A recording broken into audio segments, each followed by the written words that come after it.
Clip number 595۔ اس clip میں انشاءاللہ عز و جل آپ قرآن پاک کی سورہ رات کی آیت نمبر 6 سے 7 تک کی تلاوت، ترجمہ اور تفسیر قرآن صراط الجنان سماعت فرمائیں گے۔ بسم اللہ الرحمن الرحیم۔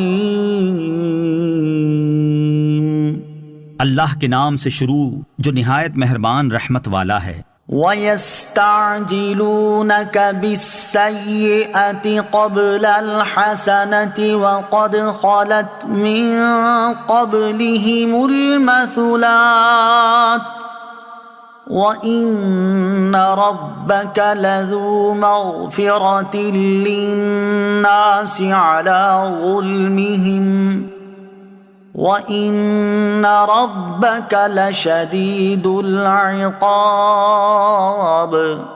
ترجمہ، اور رحمت سے پہلے تم سے عذاب کا جلدی مطالبہ کرتے ہیں، حالانکہ ان سے پہلے عبرتناک سزائیں گزر چکی ہیں، اور بے شک تمہارا رب تو لوگوں کے ظلم کے باوجود بھی انہیں ایک قسم کی معافی دینے والا ہے، اور بے شک تمہارے رب کا عذاب سخت ہے۔ وَيَسْتَعْجِلُونَكَ بِالسَّيِّئَةِ قَبْلَ الْحَسَنَةِ، اور رحمت سے پہلے تم سے عذاب کا جلدی مطالبہ کرتے ہیں، یعنی اے حبیب صلی اللہ تعالی علیہ وآلہ وسلم، مکہ کے مشرکین مذاق اڑاتے ہوئے آپ سے عافیت اور سلامتی کے بدلے جلدی عذاب نازل ہونے کا مطالبہ کرتے ہیں، حالانکہ ان سے پہلے اپنے رسولوں کو جھٹلانے والی امتوں کی عبرتناک سزائیں گزر چکی ہیں۔ ان کا حال دیکھ کر انہیں عبرت حاصل کرنی چاہیے، اور اے حبیب صلی اللہ تعالی علیہ وسلم، آپ کا رب عز و جل تو لوگوں کے شرک کے باوجود بھی ایک طرح کی معافی دینے والا ہے کہ ان کے عذاب میں جلدی نہیں فرماتا اور انہیں مہلت دیتا ہے، تو ان لوگوں کو تو اس مہلت سے فائدہ اٹھاتے ہوئے توبہ کرنی چاہیے اور کفر و شرک سے باز آ جانا چاہیے، اور ہرگز غافل نہیں ہونا چاہیے، کیونکہ اللہ عز و جل جب عذاب نازل فرماتا ہے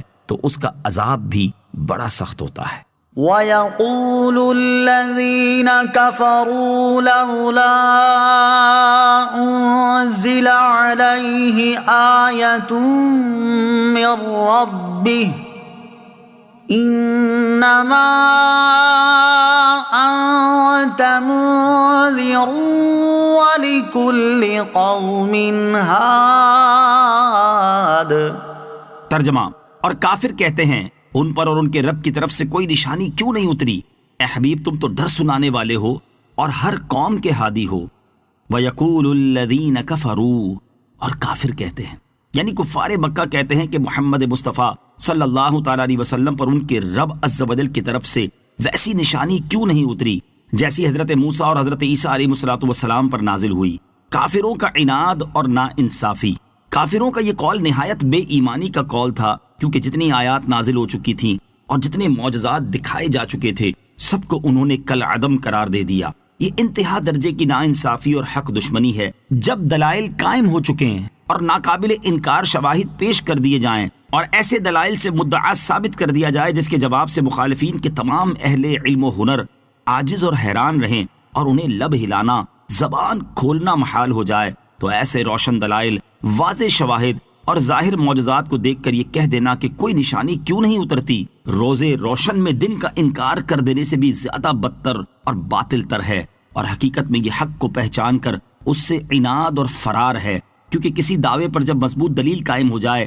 پھر اس پر دوبارہ دلیل قائم کرنی ضروری نہیں رہتی، اور ایسی حالت میں دلیل طلب کرنا عناد اور مخالفت ہوتا ہے، اور جب تک پہلی دلیل کو رد نہ کر دیا جائے کوئی شخص دوسری دلیل طلب کرنے کا حق نہیں رکھتا، اور اگر یہ سلسلہ قائم کر دیا جائے کہ ہر شخص کے لیے نئی دلیل قائم کی جائے جس کو وہ طلب کرے اور وہی نشانی لائی جائے جو وہ مانگے، تو نشانیوں کا سلسلہ کبھی ختم نہ ہوگا۔ اس لیے اللہ تعالیٰ کی حکمت یہ ہے کہ انبیاء کرام علیہ السلام کو ایسے معجزات دیے جاتے ہیں جن سے ہر شخص ان کی صداقت اور نبوت کا یقین کر سکے، اور بہت سے معجزات اس قسم کے ہوتے ہیں کہ جس میں ان کی امت اور ان کے زمانے کے لوگ زیادہ مشق و مہارت رکھتے ہیں، جیسے کہ حضرت موسیٰ علیہ السلام کے زمانے میں جادو کا علم اپنے کمال کو پہنچا ہوا تھا، اور اس زمانے کے لوگ جادو کے بڑے ماہر کامل تھے، تو حضرت موسیٰ علیہ السلام کو وہ معجزہ عطا ہوا جس نے جادو کو باطل کر دیا اور جادوگروں کو یقین دلا دیا کہ جو کمال حضرت موسیٰ علیہ السلام نے دکھایا وہ ربانی نشان ہے، جادو سے اس کا مقابلہ ممکن نہیں۔ اسی طرح حضرت عیسیٰ علیہ السلام کے زمانے میں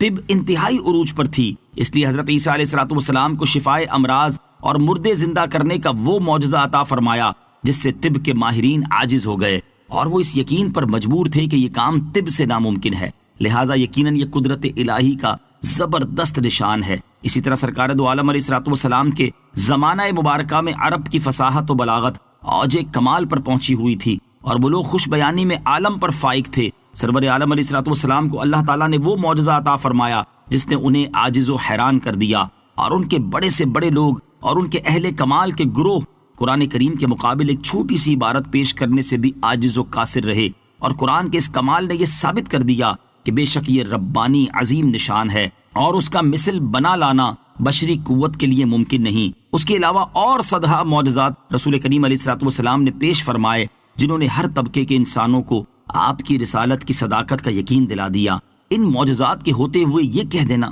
کہ کوئی نشانی کیوں نہیں اتری، کس قدر عناد اور حق سے مقرنہ ہے۔ انما انت منذر،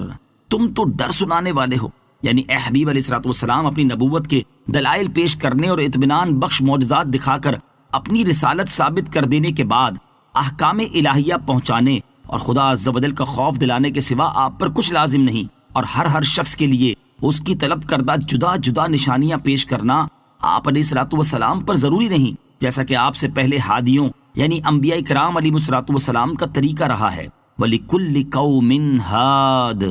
اور ہر قوم کے ہادی ہو۔ حضرت عبداللہ ابن عباس رضی اللہ تعالیٰ عنہما کا ایک قول یہ ہے کہ اس آیت میں ہادی سے مراد اللہ تعالیٰ ہے۔ اس صورت میں آیت کا معنی یہ ہے کہ اے حبیب علیہ الصلوۃ والسلام آپ کی ذمہ داری ڈر سنانا ہے، جبکہ ہدایت دینے والا اللہ تعالیٰ ہے، وہ جسے چاہے ہدایت فرما دے۔ دوسرا قول یہ ہے کہ ہادی سے مراد نبی پاک علیہ الصلوۃ والسلام ہیں، اور آیت کا معنی یہ ہے کہ اے حبیب علیہ الصلوۃ والسلام تم تو ڈر سنانے والے ہو اور ہر قوم کے ہادی ہو۔ بعض مفسرین کے نزدیک آیت کے معنی یہ ہیں کہ ہر قوم کے لیے ہادی یعنی انبیاء کرام علیہ الصلوۃ والسلام ہوئے ہیں، وہ اپنی قوموں کو ان کی من مانی نشانیوں کی بجائے ان نشانیوں کے ساتھ دین کی طرف ہدایت دیتے اور اللہ تعالیٰ کی طرف بلاتے تھے جو خصوصی طور پر انہیں عطا ہوئی تھی۔